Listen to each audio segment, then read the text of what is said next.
आज मैं आपको एक ऐसे योद्धा की कहानी सुनाने जा रहा हूं जिसने ताज के बिना भी बादशाह को चुनौती दी, जंगलों में रहा, घास की रोटियां खाईं, लेकिन कभी सिर नहीं झुकाया। उस महान योद्धा का नाम है महाराणा प्रताप।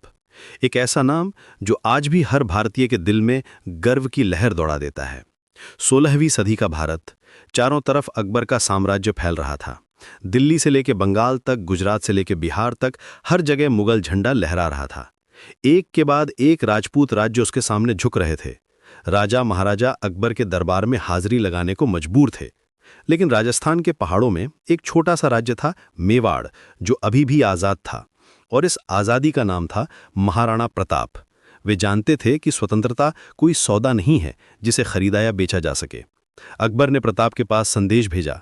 उसने कहा कि अगर तुम मेरी अधीनता स्वीकार कर लो तो मैं तुम्हें अपार धन दौलत दूंगा, शक्ति दूंगा, सम्मान दूंगा, तुम्हारा राज्य बना रहेगा, बस मुझे अपना बादशाह मान लो। लेकिन प्रताप का जवाब साफ था। उन्होंने कहा कि स्वर्ण सिंहासन से बड़ा होता है स्वाभिमान, सोने चांदी से बड़ी होती है आत्मा की आज़ादी।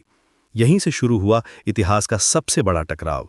ये सिर्फ दो राजाओं का युद्ध नहीं था, बल्कि दो विचारधारा। सन 1576 में हल्दी घाटी के मैदान में दो विचारधाराओं का युद्ध हुआ। एक और मुगल सेना के हजारों सैनिक थे, तोपें थीं, हाथी थे, असीमित संसाधन थे। दूसरी ओर महाराणा प्रताप, कम साधन लेकिन अटूट हौसले के साथ। उनके साथ था उनका प्रिय घोड़ा चेतक, और आंखों में सिर्फ एक सपना था, मेवाड़ की आज़ादी। उस दिन चेतक सिर्फ एक घोड़ा नहीं था, बल्कि प्रताप की वफादारी का जीवंत प्रतीक था। उस दिन हल्दी घाटी की धरती पर वीरता की ऐसी गाथा लिखी गई जो आज भी हमारे दिलों में गूंजती है। चेतक ने अपने स्वामी के लिए अपनी जान दे दी। घायल होकर भी वह प्रताप को सुरक्षित स्थान तक ले गया। उसके पैरों में भाले लगे थे, खून बह रहा था, फिर भी वह रुका नहीं।